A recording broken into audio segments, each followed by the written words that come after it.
How you doing, everybody? And welcome to your Monday installment of the video blog. Just got finished up with the duties of the day, and we got a bunch of things to cover. Little things to cover. First off, congratulations, Sergio Garcia. That's an impressive week's worth of work at the Wyndham Championship, an 18 under par total on those new greens. Jury's out. Jury's out on the new greens.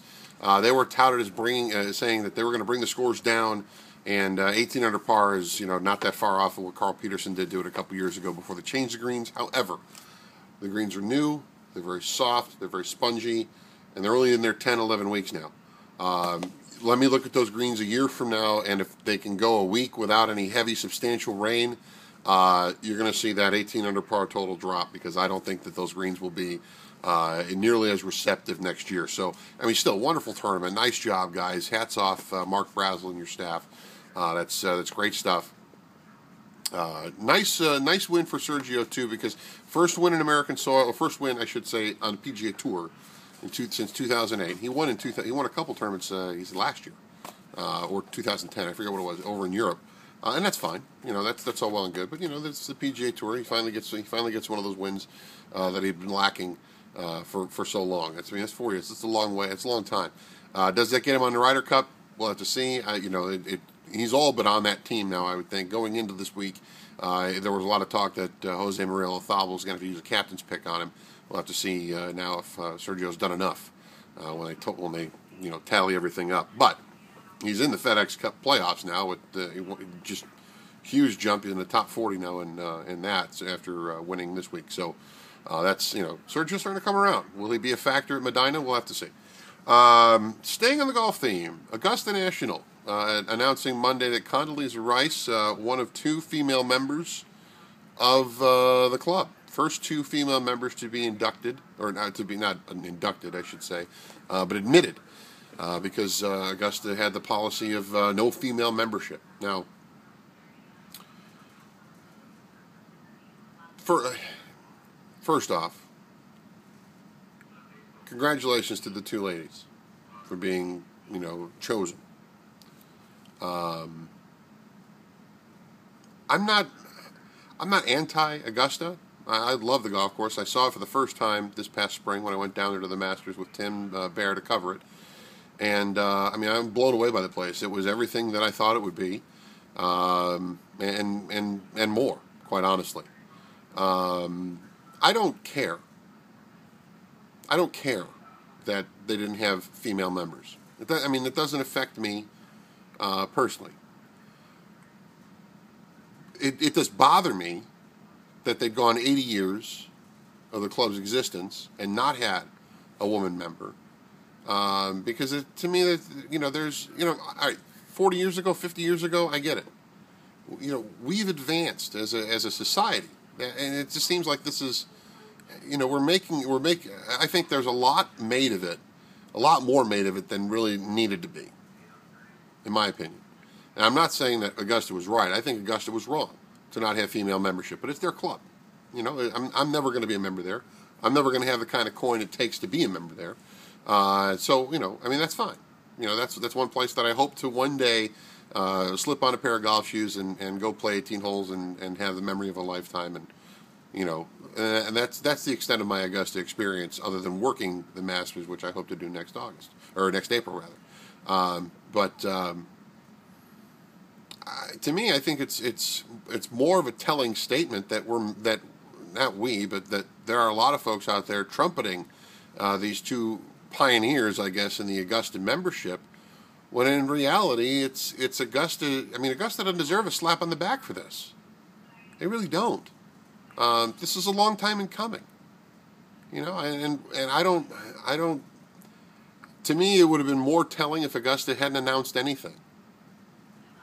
That they, there wasn't a big deal about it, because they would have treated the two ladies as just new members, and not made a big to-do about it. And and I know it's a big story. I get that. In the world of golf and this hallowed club, finally after all these years and protests and everything else, finally having female members among their membership. I get that.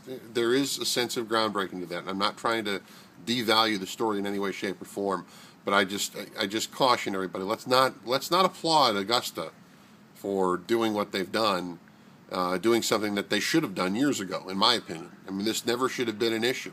This should have been done decades ago, rather than hours ago, is what it amounts to. Okay, that's the whole point of my Augusta rant. If that keeps me off the credential list for next year, then so be it. I apologize to nobody about my opinion, and that's the way I feel. This to me is something that should have been done years ago, and now that it's done, it's done. But let's not give Augusta the old attaboy because hey, you got a couple of ladies now amongst your members. Good job, guys. It's not a good job. It's about time. It's about damn time. So anyway, I digress about that. Now, on to the football news, because I've been a crazy busy weekend. Apologizing to you. I apologize to you, the viewer of this blog, for being so late and getting a new one posted. But it was a crazy weekend. But let's start with we're going to the Panthers. Talk about this real quick because we've only got a few minutes left in the time that YouTube allows me to upload video. I had a coworker, I mentioned in the last blog, tell me, or the last blog after the game against Houston, oh, they're only going to win 4 games. They look like garbage. Okay. As I always say, exhibition anything is meaningless. Doesn't have a carryover effect into the regular year. You just have to take it for what it is. Were you more impressed, Panther fans, of what you saw against Miami on Friday night? Now, there's 2 schools of thought here, and I get it. There's 2 schools of thought. One of those schools says you shouldn't be impressed because Miami is not good. And they're not. I mean, they're not good. They are not good. Ryan Tannehill named the starting quarterback today by Coach Philbin, which I'm sure we'll see tons of on Hard Knocks. And I'm really actually looking forward to Hard Knocks on Tuesday with, the Panther game in the mix and the Steve Smith incident where he took Vontae Davis right out of his shoe, which I thought was pretty impressive. That little scrum they had in the first quarter. But while there's 2 schools of thought, you should be impressed, shouldn't be impressed. Here's why you should not be impressed. Miami's bad, okay? Game, set, match, they're horrible. They're bad. Their starters did nothing, did 0. Garbage, donut, big old fat bagel in the first quarter against the Panthers' first-string defense. That first-string defense kept the screws on them into the second. When they started pulling starters out, putting in reserves, that's when Tannehill started to have some success, marched them down into position, got a score. Okay. First-team defense did their job. First-team offense, 3 possessions, 17 points. I ask, what more would you like? The only thing that could have improved on was instead of kicking a field goal from 49 yards from Justin Medlock, they would have scored a touchdown. You have to give the Dolphins' first-team defense some credit for doing something on the first series. Other than that, they had no answer. And this is a very vanilla playbook for the preseason. Very, very generic. The Panthers are not going to tip their hand a lot to what they're going to do.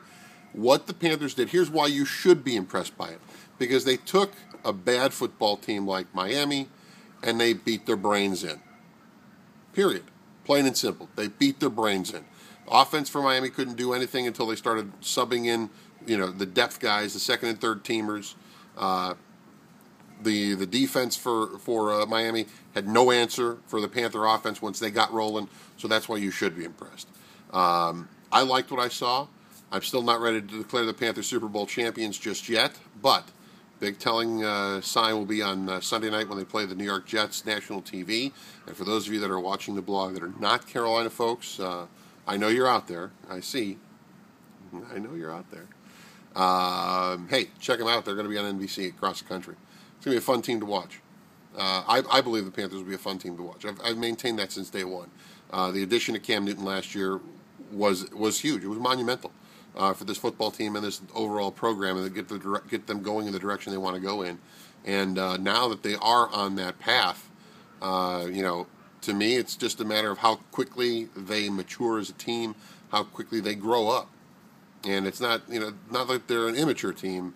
They are simply a team that needs to learn how to win games.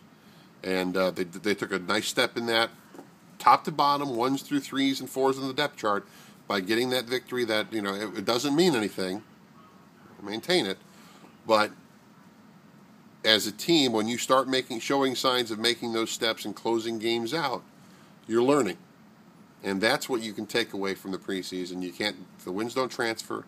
None of the stats transfer. It didn't mean anything. So, I like what the Panthers did Friday against Miami. Real test Sunday against the Jets. And, of course, we'll continue to talk about that, about this team throughout the year. If you are a Ford Sports Night junkie, which I know you're out there too because you guys are watching, Tuesday night, big night. Make sure you're checking it out. USA Olympic swimmer Ricky Barron, Charlotte native, going to be in studio. We'll see if he brings the hardware, and if he does, he may not leave with it because I might keep it because we got cool stuff in the office. It'd be cool to have a gold medal, don't you think? Yeah, should have one of those. So anyway, check that out. Make sure you get your point and shoot videos in. Didn't have time for them tonight. Get them in tomorrow because I want to hear from you. If you got a question for Ricky Barons, send it to us. Email it to us, sports@news14.com. Send us your point and shoot videos. We'll play those. We want to get you guys involved. How can we do better? Leave us a comment at the blog. Send us an email. We want to hear from you because this is the only way we're going to get better and show you what you want to know or show you what you want to see is if you let us know what you want to see. So get on it. That's your homework assignment for tonight. I'm Mike. Thanks for stopping by. The button right here turns everything.